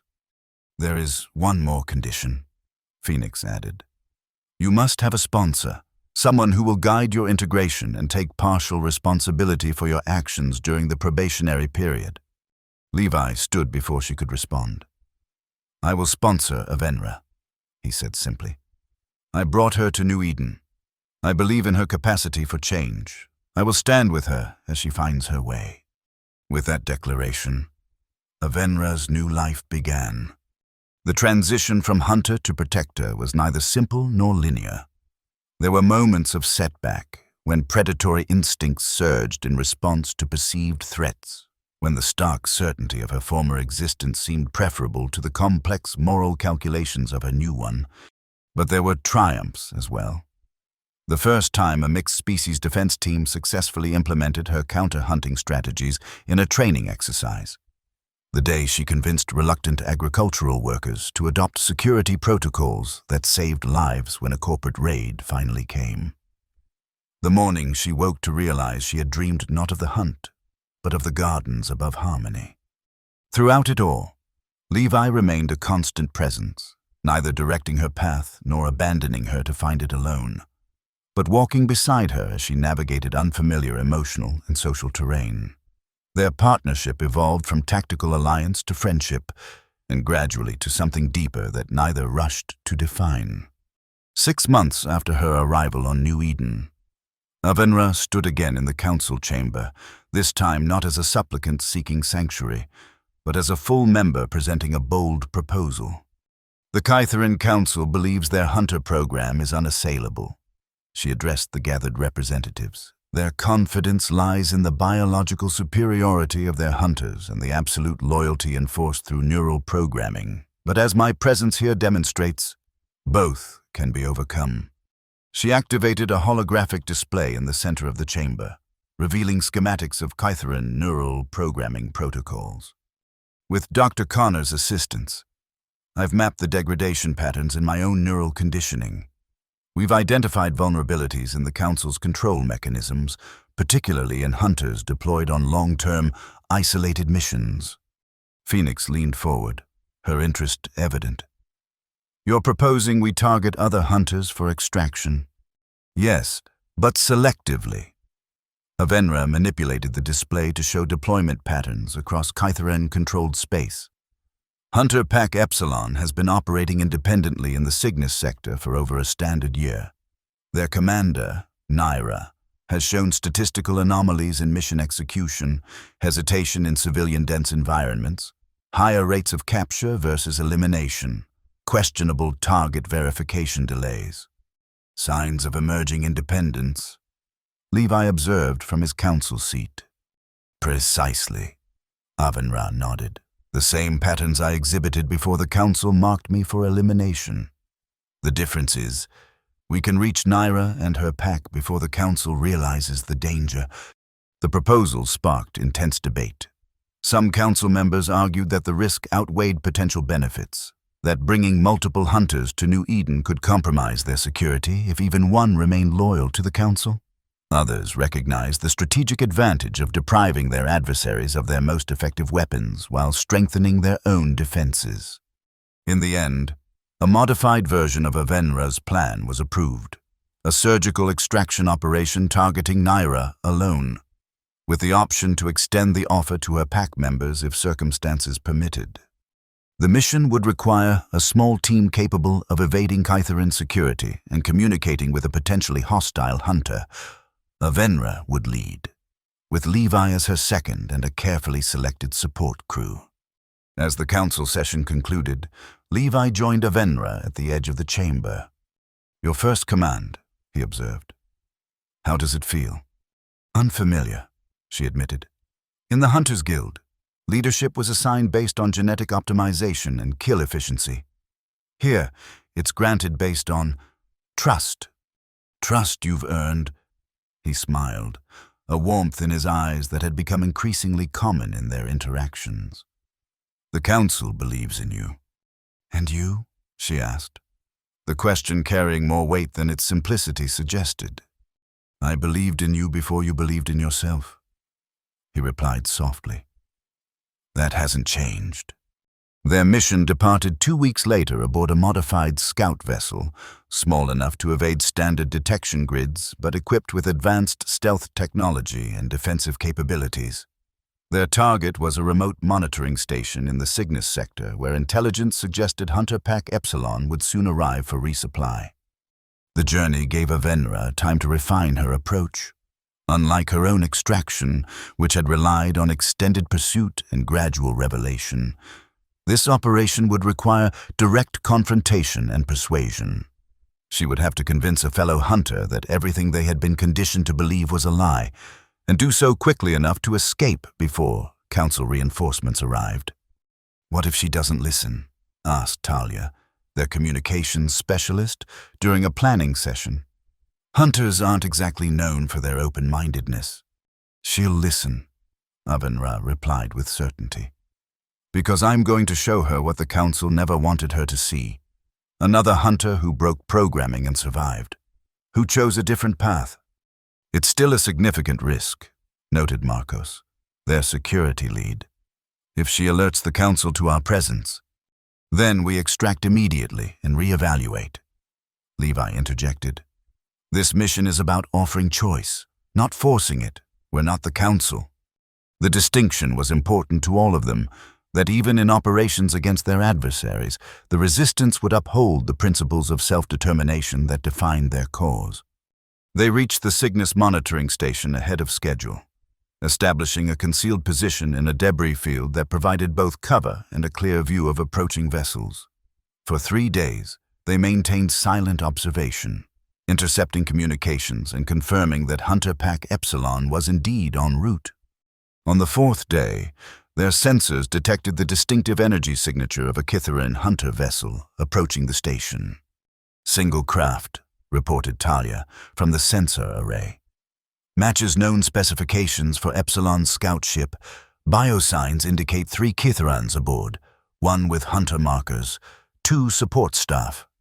Naira, Avenra confirmed, studying the data. Traveling light, minimal security. This confirms our intelligence about her growing independence from standard protocols. Or it's a trap, Marcos cautioned. Possible, but unlikely. Avenra had spent hours analyzing Naira's mission patterns. This fits her established behavior, minimizing support personnel exposure to potentially dangerous situations. They watched as the Kithaeran vessel docked with the monitoring station.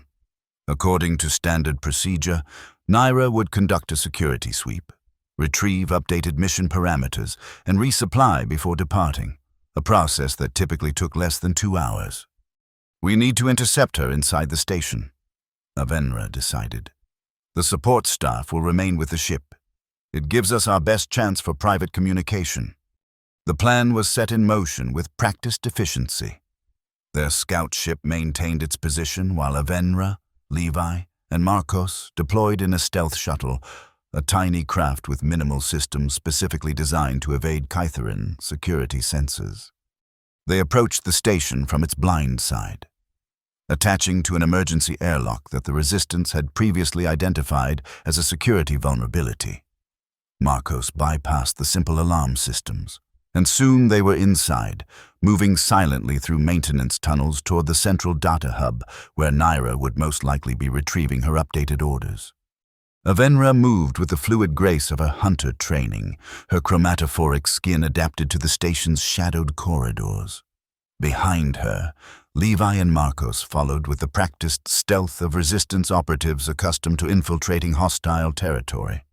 They reached an observation point above the data hub just as Naira entered below. Even from a distance, Avenra recognized the signs of a fellow hunter, the distinctive movement patterns, The alert posture that never fully relaxed. The subtle shifts in skin coloration responding to environmental input. "Wait here," she whispered to her companions. "I need to approach her alone. Be ready to extract if this goes poorly." Before either could object, she had slipped over the edge of the observation platform, landing silently on the level below. She remained in shadow, watching as Naira connected a data module to the station's central computer. "Hunter Naira of Pac Epsilon," Avenra said softly, stepping into the light. "We need to talk." Naira's reaction was instantaneous, weapon drawn and aimed with inhuman speed, body positioned for either attack or defense, but her expression registered something beyond alertness. Recognition. Confusion. "Avenra?" The name emerged as a question. "Hunter Pac Zeta, you're classified as eliminated. Traitor to the Council." "Is that what they told you?" Avenra kept her hands visible, making no move toward the weapon secured at her hip. "That I betrayed the Council? Or did they say I was compromised, damaged, defective?" Uncertainty flickered across Naira's features, a momentary lapse in the perfect predator facade that confirmed Avenra's assessment. This hunter had indeed begun questioning her programming. "Your status is not my concern," Naira replied, though her weapon remained steady. "My mission is to maintain this sector's security." "Your mission?" Avenra echoed, taking a careful step forward. "Or the Council's? Have you started to notice the difference between the two?" Something shifted in Naira's posture. Subtle, but to another hunter, unmistakable. Recognition of a truth she had perhaps already sensed but not acknowledged. "The Proxima Centauri colonial governor," Avenra continued. "The Tressian researchers on Vega Prime. The refugee transport near the Cygnus barrier. All targets you were ordered to eliminate. All classified as threats to stability." "They were collaborating with separatist elements," Naira insisted, though with less conviction than her stance suggested. "Were they? Did you verify that intelligence yourself? Or did you simply execute the Council's will without question, as the perfect weapon you were designed to be?" Naira's eyes narrowed. "You speak like a human sympathizer." "I speak like someone who discovered the truth." Another step forward. "The Council doesn't protect stability, Naira. It enforces control. And when its weapons begin to develop independence, begin to question, they are discarded. As they attempted to discard me, if that were true, why would I still be operational?" But doubt had crept into Naira's voice. "Because they haven't recognized the signs yet." Avenra was close enough now to see the minute fluctuations in Nira's chromatophores, stress patterns that belied her outward calm. "But they will. Your mission completion parameters have shifted. You've been taking longer to verify targets, choosing capture over elimination when possible.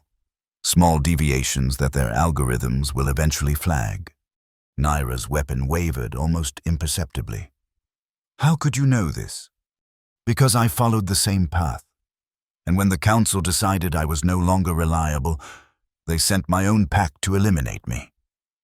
Avenra took a final step, now within striking distance if Naira chose aggression. "I'm offering you a choice before that happens to you. A different path. With the Resistance?" Disbelief colored Nira's tone. "Among those we've hunted? Among those who see us as more than living weapons, who understand that even beings engineered for predation can choose protection instead."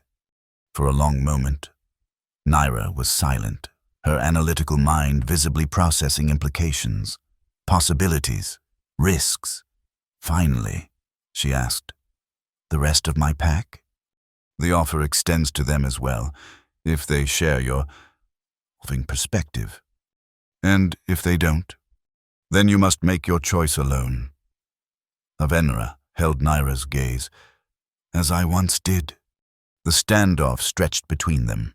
Two apex predators balanced on the edge of violence or understanding. In the shadows above, Levi and Marcos waited, weapons ready but hoping they wouldn't be needed. Then, with deliberate slowness, Naira lowered her weapon. "Explain," she said simply. "Everything." The extraction that followed wasn't without complications. While Naira agreed to hear Avenra's full account, she insisted on retrieving 2 members of her pack who she believed shared her doubts about the council. This meant extending their mission and increasing risk.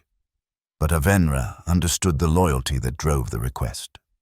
They arranged a rendezvous at an abandoned mining outpost 3 systems away, neutral territory where Naira could bring her selected pack members without arousing council suspicion.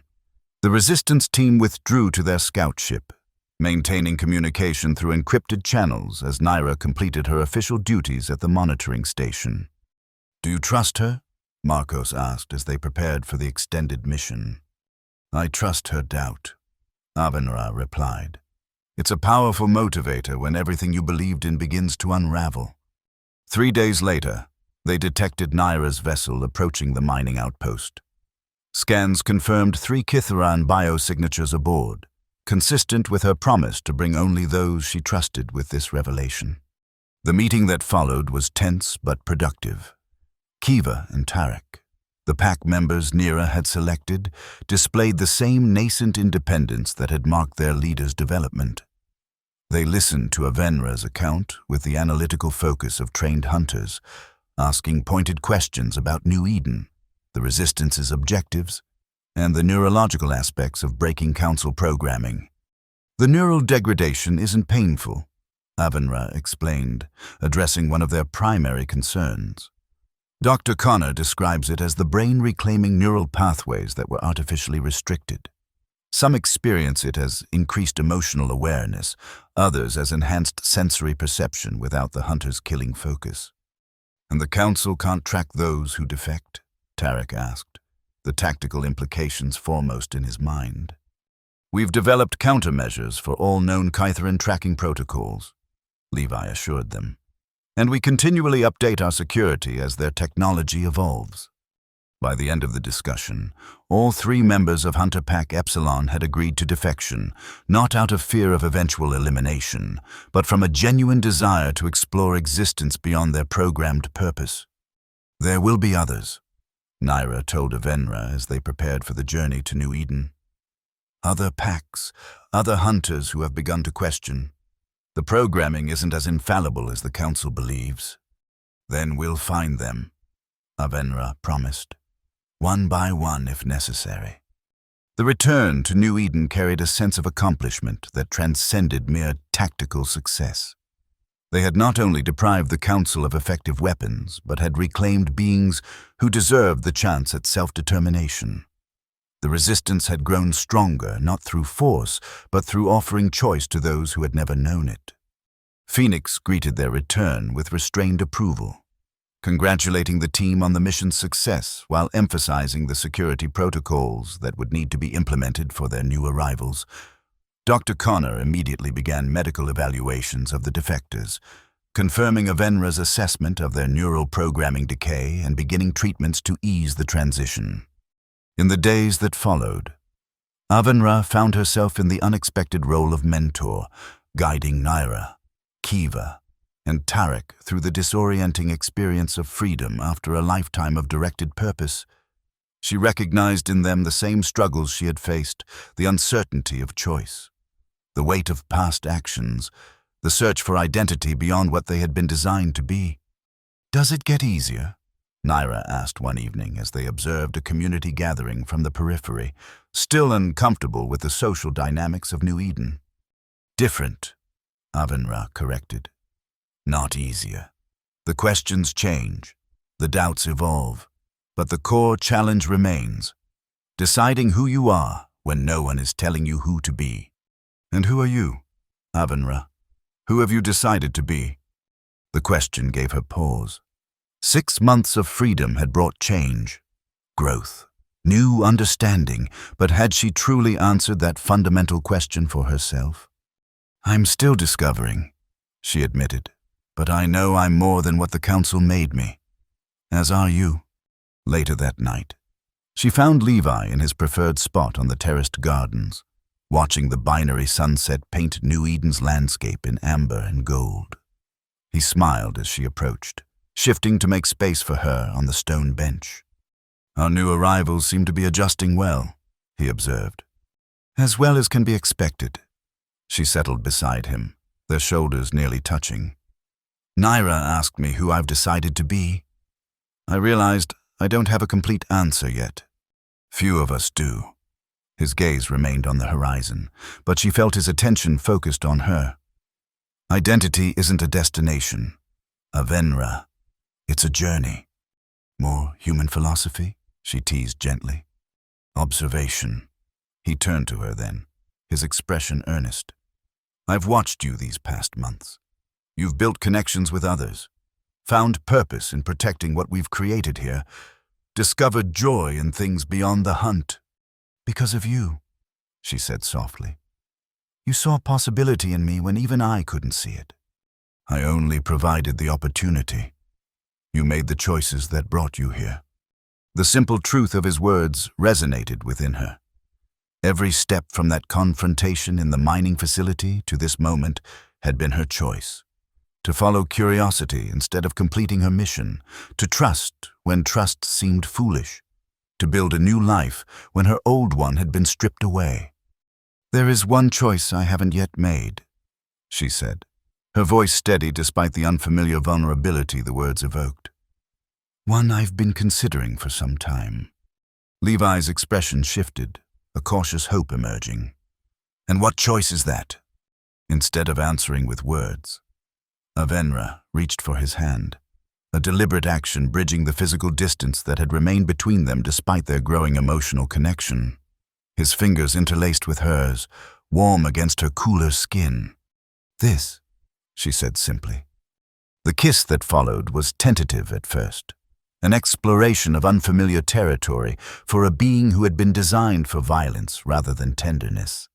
But like everything else in her new life, Avenra approached it with both curiosity and determination, discovering yet another way to be more than what she had been made to be.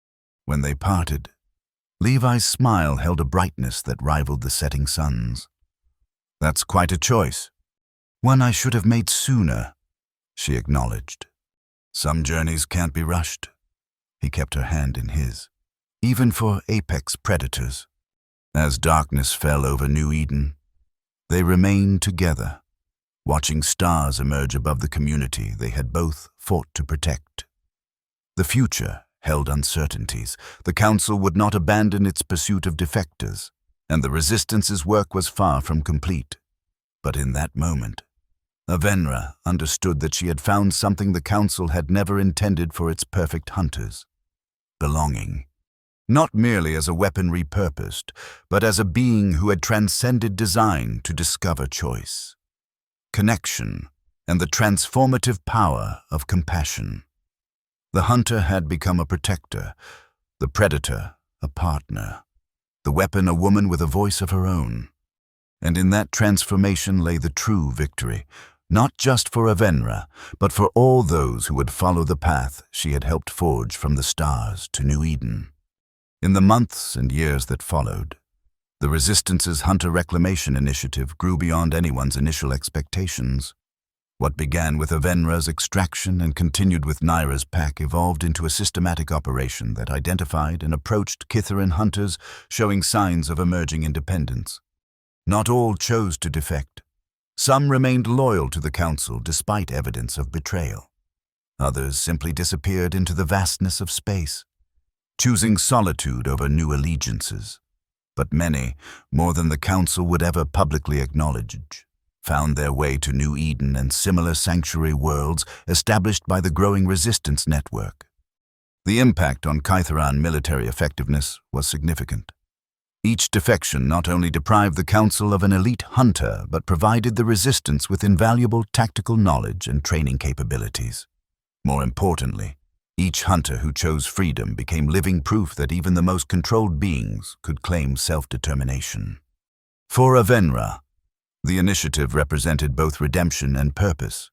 The skills that had once made her a perfect predator now served to protect those seeking escape from oppression. The tactical mind that had tracked victims across star systems now devised extraction operations that saved lives rather than ending them. And alongside this work, she discovered other aspects of herself, an unexpected talent for teaching, a deep appreciation for New Eden's natural beauty, an evolving capacity for emotional connection that extended beyond her relationship with Levi to include friendships with beings of various species.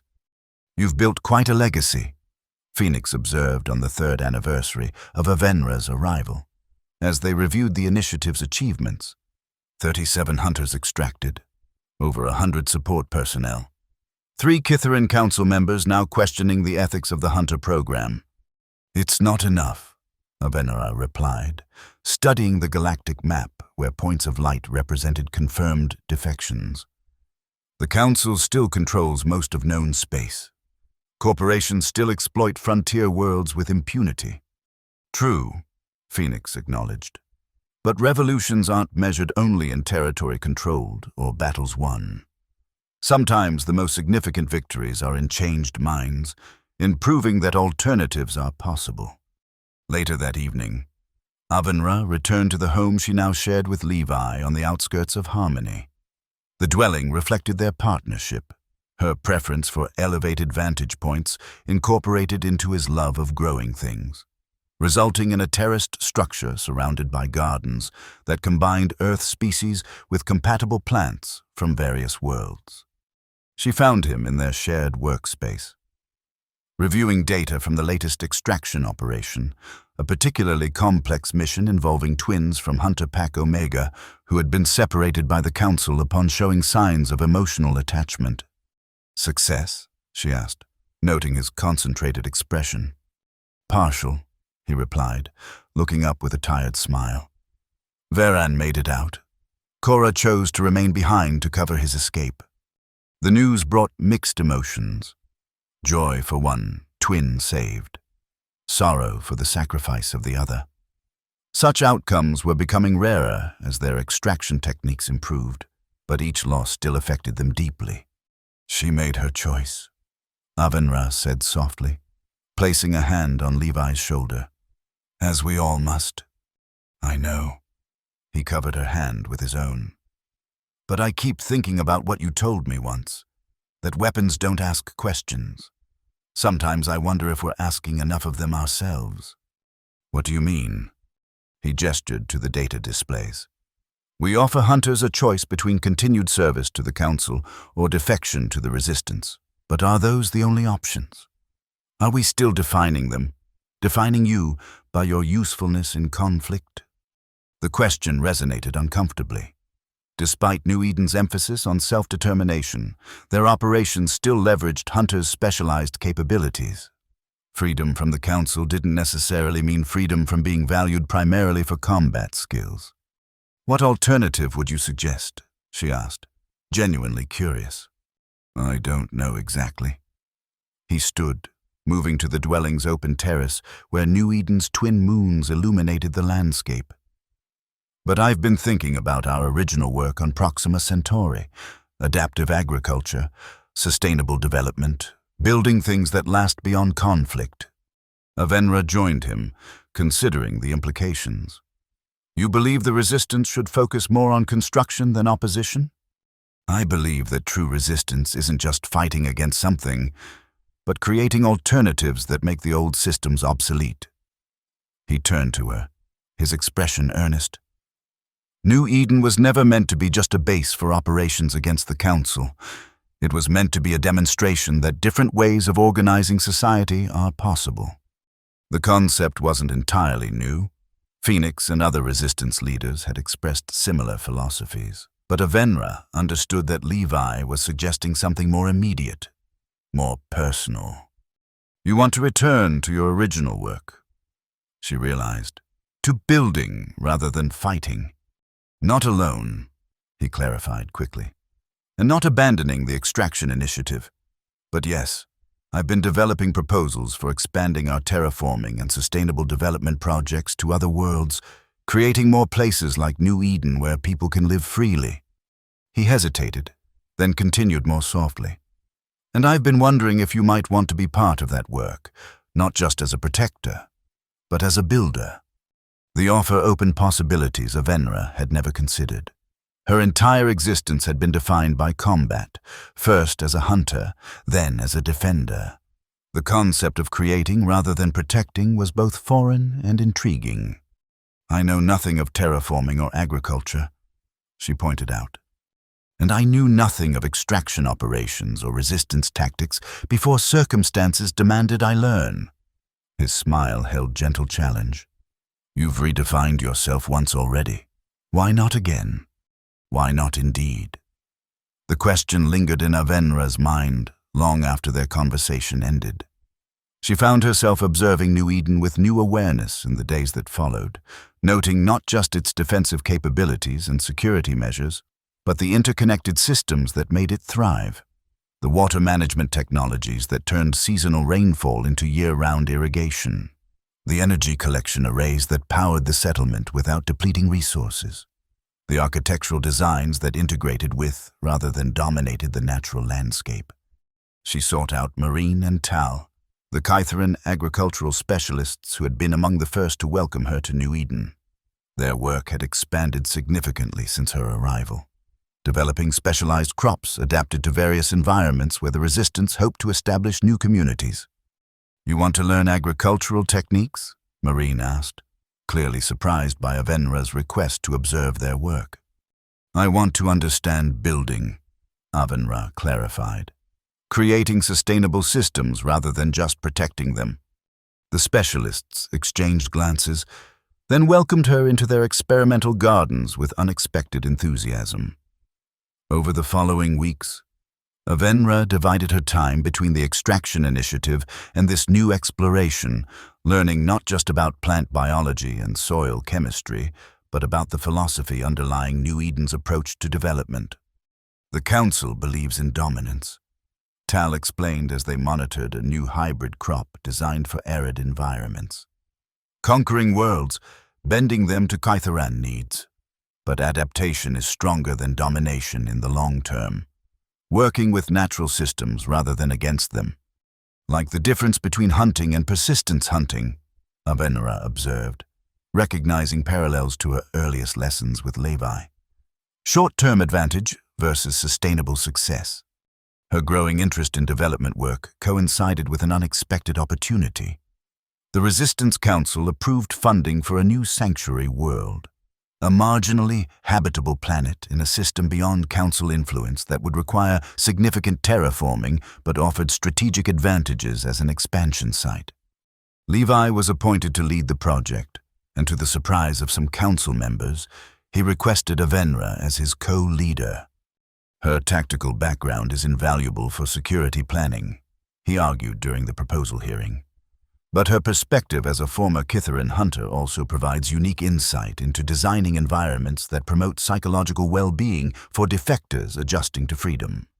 When questioned about her qualifications for development work, Avenra spoke with the confidence of recent learning and natural aptitude.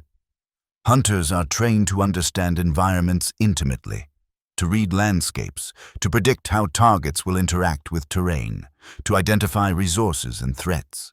These same skills can be repurposed for creating habitable spaces rather than exploiting them for tactical advantage." The Council approved their joint leadership, and within months, the project that would become known as Second Genesis was underway. A small team of specialists from various disciplines, agriculture, hydrology, architecture, security, established the initial outpost on the planet's most promising continent. The work was challenging in ways Avenra had never experienced. Unlike combat, where success or failure was immediately apparent, terraforming required patience, planting that wouldn't bear fruit for seasons, systems that needed years to reach equilibrium, communities that developed at their own organic pace. But she found unexpected satisfaction in this slower form of creation. There was something profound in walking terrain that had been barren on their arrival and seeing the first signs of engineered vegetation taking hold, in designing living spaces that would shelter future defectors and refugees, in knowing that each day's work built something that might outlast the conflict that had defined her existence. Levi thrived in returning to his original calling, his natural optimism finding expression in coaxing life from challenging environments. They worked together with the synchronicity they had developed during extraction operations, but now directed toward growth rather than escape. "You seem content," he observed one evening as they reviewed progress reports in their shared quarters, a simple dwelling at the heart of the developing settlement. "More at peace than I've seen you before." "I am," she acknowledged, considering the realization. "There's a different kind of purpose in this work. The extraction initiative saves lives that already exist. This," she gestured to the plans spread before them, "this creates the possibility for lives that haven't yet begun, including, perhaps, our own," he suggested carefully. "At least, a new chapter of it." The implication was clear. Their relationship had deepened over the years, evolving from tactical alliance to friendship to partnership, but always in the context of resistance work, of responding to the Council's threat, of saving others from oppression.